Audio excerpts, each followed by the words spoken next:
4 saves in the second half. Huge one there late, just to kind of seal the first win ever against Atlanta United. Just what's it like to see him come out and do that for this club? Yeah, it's really pleasing. We've known Michael for a few years now. He's been here as a training player when he was in college, and then obviously one of the backups last year. So we have high expectations of him. We know he's got really high potential. So it's not necessarily a surprise for us to see him make big saves, but I'm glad that people from the outside get to see it. I think especially seeing as he came through the academy, not as a goalkeeper with Atlanta, but to be doing it in front of people and just reassuring everyone that who we have coming through, I think is important.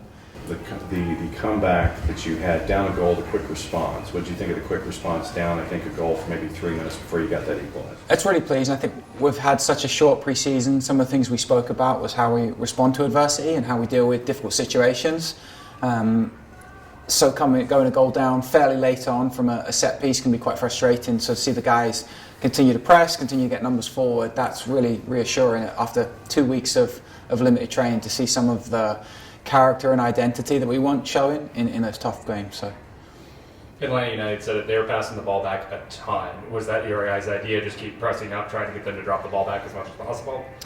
Yeah, I think we want to try to dictate what the opponent does, and it's okay for them to have the ball if they're not being dangerous with it. So going backwards away would be something we're okay with. Like I said, we've had such a limited time with training. There was a few core principles that we wanted to focus on, and how we could influence play when we didn't have the ball was one of them. So it's positive to see on both sides of the half the defending ideas and defensive shape to try and support that.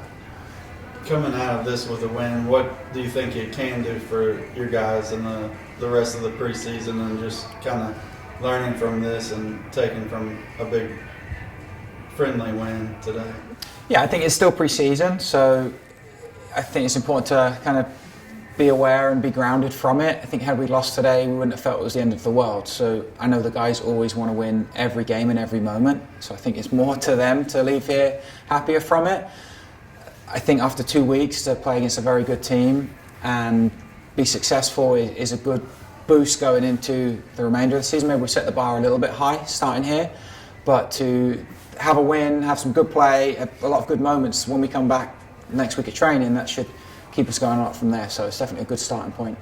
What about your trialists? How much information mining were you able to pick up from some of them? Because trialist 30, had moments out there at the back today, but how much information mining were you able to get today? It's a lot difficult now, a lot harder, I guess. It's more difficult than we expect, we're maybe hoping. We've got to sit there and chat with them all now, and actually I just left the room, and the other 5 staff are trying to figure out what we do with them. We know we've identified the guys before we saw them. We knew they were good players. We knew they potentially could fit in. So having them for a week or 2 weeks and then seeing them live was huge for us. And yeah, it's made it a lot harder. I think that last 30 minutes has made some difficult decisions in the locker room now.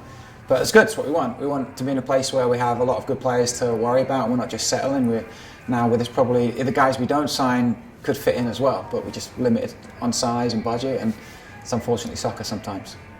When Jesus rounded the keeper and was dribbling down the line, was your idea just smash in the back of the net, or are you enjoying his style? Jesus is a much better attacker than I am, so I'm not going to tell him what to do.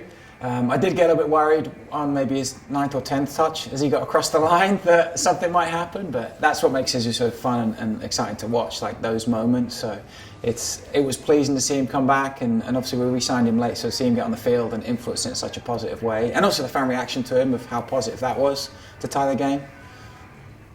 We've played these guys a bunch of times and never beat them. It's got to be something kind of cool. First time for everything. It's a friendly, but still, you tell your guys you can play with these players. Yeah, no, I think it helps reinforce the guys that they have confidence in themselves and some of the things we do to see the moments of success. And it doesn't always result in a win, but I think if we can start doing the right things more often, that will get us to where we want to be. So competing and having good moments against a high-level team is only going to be a positive for the next 6 weeks of pre-season, then going into the year. And then hopefully we can have a few more highs like this, maybe even higher by the time we get to October, November. You talked about Chewy, but how cool is it to have Chewy back? How good is that for you? Yeah, it's great. I mean, we're big fans of Chewy, and sometimes things take time to get going in. So we're really pleased he's here. I know he's happy to be here. He's got family here. They love the city. They love the area and the club. So that's a huge thing.